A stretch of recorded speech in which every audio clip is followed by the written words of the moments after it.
کہ اس جنازے کے اندر اگر کوئی بھی بدعقیدہ وہابی دیوبندی تبلچی رافضی غرض کے کسی بھی فرقہ باطلہ کا ماننے والا اگر آ گیا ہو تو فوراً اس جنازے مبارکہ سے باہر نکل جائے.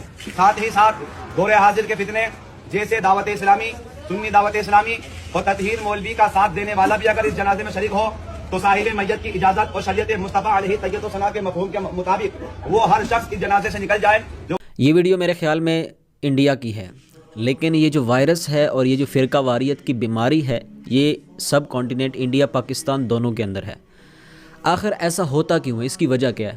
میں آپ کو اس کی وجہ بتاتا ہوں. دیکھیں، پاکستان اور انڈیا میں چپے چپے پہ تقریباً ہر 2-3 کلومیٹر کے فاصلے پہ مدرسہ موجود ہے، لیکن بدقسمتی سے سوائے چند کے ان مدارس میں فرقہ واریت کو صحیح طرح سے پروموٹ کیا جاتا ہے. یہ بتایا جاتا ہے، یہ ٹرینڈ کیا جاتا ہے کہ ایک دوسرے کے خلاف کتاب کیسے لکھنی ہے، مخالفت پر تقریر کیسے کرنی ہے، یہ پورا ٹرینڈ کیا جاتا ہے، جس کی وجہ سے اس طرح کے پودے پیدا ہوتے ہیں.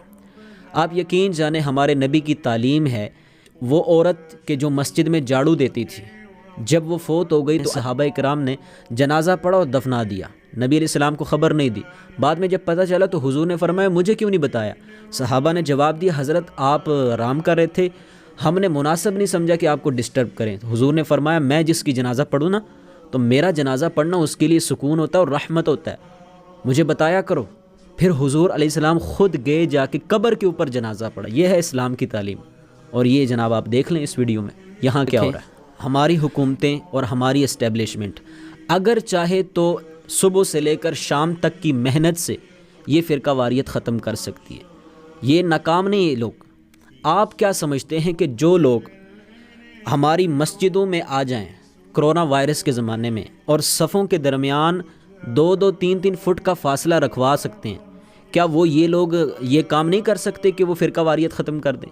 وہ بالکل کر سکتے ہیں، لیکن وہ کیوں نہیں کر رہے؟ وہ اس لیے نہیں کر رہے، ان کو پتہ ہے اگر ہم نے ان کی آپس کی لڑائیاں ختم کر دی، فرقہ واریت ختم کر دی، ان کا رخ ہماری طرف ہو جائے گا، ان کی ساری توجہ حکومت کی طرف ہو جائے گی، ساری توجہ اوپر چلی جائے گی اور ان کا جینا حرام ہو جائے گا، ان کے فیصلوں کے اندر ڈسٹربنگ پیدا ہو جائے گی.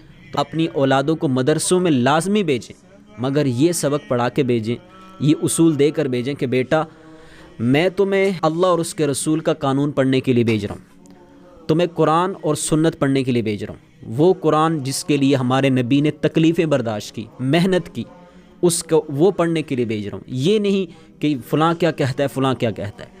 جب آپ اپنی اولاد کو یہ سکھا دیں گے امید ہے کہ کافی فرق پڑے گا. اور سب سے اہم بات، آپ خود بھی قرآن کا ترجمہ پڑھیں، اپنی اولاد کو بھی قرآن کا ترجمہ پڑھائیں.